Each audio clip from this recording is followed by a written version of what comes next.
Halo semuanya, buat kita para akademisi dan peneliti, milih jurnal buat publikasi itu kadang rasanya kayak masuk hutan belantara ya kan? Banyak banget jebakan, terutama dari jurnal-jurnal predator.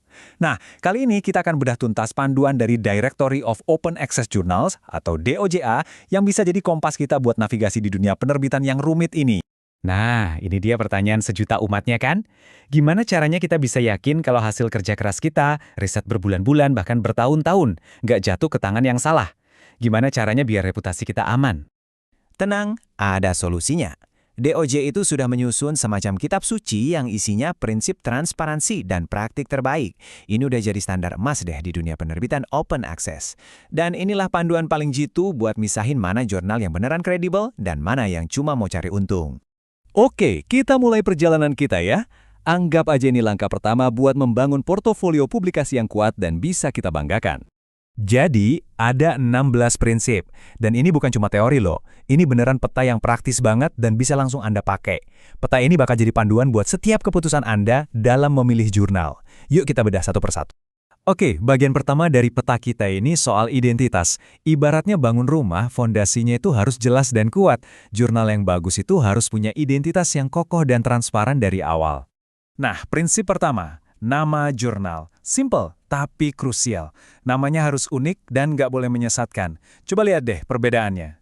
Jurnal Linguistik Terapan Salatiga. Jelas banget kan? Spesifik, kita tahu fokusnya apa, lokasinya di mana.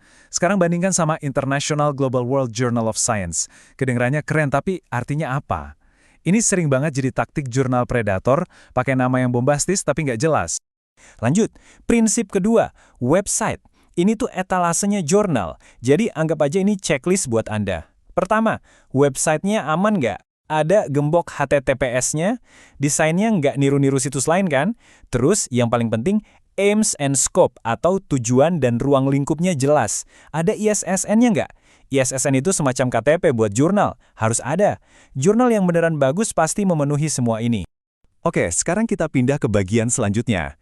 Ini soal gimana sebuah jurnal membuktikan kalau mereka itu bisa diandalkan. Nggak cuma buat sekarang, tapi juga buat jangka panjang.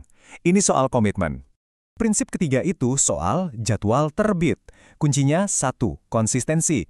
Kalau mereka bilang terbit setahun 2 kali, ya mereka harus tepati itu.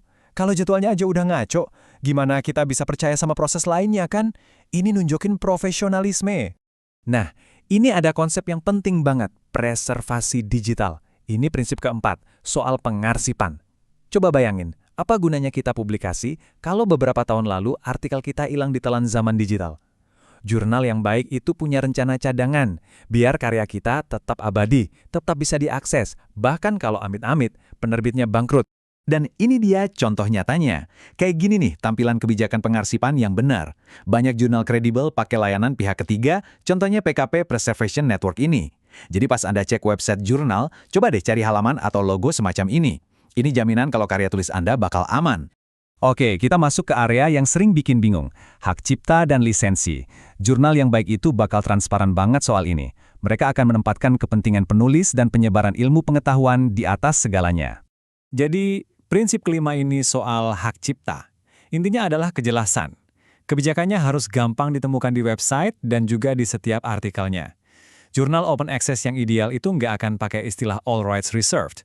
Sebaliknya, mereka akan pakai lisensi terbuka. Yang paling umum itu Creative Commons. Dan ini dia rekomendasi penting banget dari DOAJ. Idealnya, hak cipta itu tetap punya Anda, si penulis, bukan diserahkan total ke jurnal. Kenapa? Ini memberdayakan Anda sebagai peneliti dan bikin prosesnya lebih simpel. Nggak perlu lagi tuh isi formulir transfer hak cipta yang ribet. Nah, ini dia contoh yang bagus banget. Lihat deh, di sini jelas tertulis kalau hak cipta dipegang oleh penulis dan artikelnya dilisensikan di bawah Creative Commons. Transparansi seperti inilah yang kita cari. Jelas, nggak ada yang disembunyikan. Prinsip keenam, lisensi. Kelihatannya rumit ya, tapi sebetulnya simple. DOJA itu paling merekomendasikan lisensi CC BY atau CC BY SA. Kenapa? Karena dua lisensi ini yang paling terbuka. Mereka mengizinkan karya Anda disebar dan digunakan seluas mungkin. Yang penting nama Anda sebagai penulis tetap disebut. Ini bagus banget buat penyebaran ilmu. Akhirnya, kita sampai di pilar terakhir dan bisa dibilang ini yang paling penting. Disinilah letak nyawa dari sebuah jurnal yang kredibel. Dan di area inilah jurnal-jurnal predator paling sering ketahuan belangnya. kita bicara soal etika dan transparansi. Proses peer review. Ini adalah benteng pertahanan kualitas ilmiah. Jurnal yang baik akan sangat transparan soal prosesnya. Misalnya, mereka pakai single blind atau double blind review. Dan ingat ini baik-baik, mereka tidak akan pernah menjamin artikel Anda diterima. Kalau ada jurnal yang janji publikasi cepat dalam hitungan hari atau minggu, itu lampu merah. Hati-hati, itu tanda mereka cuma ngejar uang Anda. Proses review yang benar itu butuh waktu, minimal 8 minggu. Lalu tim editorial. Di balik jurnal hebat, ada tim editor yang hebat juga. Jurnal yang benar akan menampilkan nama lengkap dan afiliasi dewan editornya, dan mereka haruslah ahli di bidangnya. Coba deh iseng-iseng Google nama editornya, beneran ada nggak orangnya? Beneran ahli nggak? Kontak redaksi juga harus jelas, bukan cuma formulir di web, tapi harus ada email atau alamat yang bisa dihubungi. Satu lagi poin singkat tapi penting, iklan. Boleh aja jurnal punya iklan, tapi kebijakannya harus jelas. Yang paling penting, uang dari iklan sama sekali nggak boleh mempengaruhi keputusan editorial. Integritas ilmiah itu nomor 1, bukan keuntungan. Batas antara konten ilmiah dan iklan harus jelas, setebal tembok. Jadi, itulah dia ke-16 prinsip.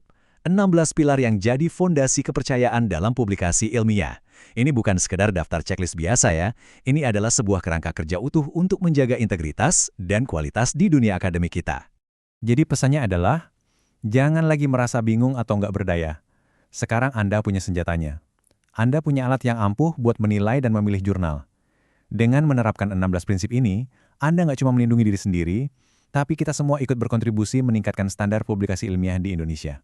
Nah, saya tinggalkan Anda dengan pertanyaan ini untuk direnungkan. Coba deh sekarang buka website jurnal yang lagi Anda incar atau jurnal tempat Anda pernah publikasi. Cek lagi pakai 16 prinsip tadi. Kira-kira jurnal itu sudah memenuhi standar belum?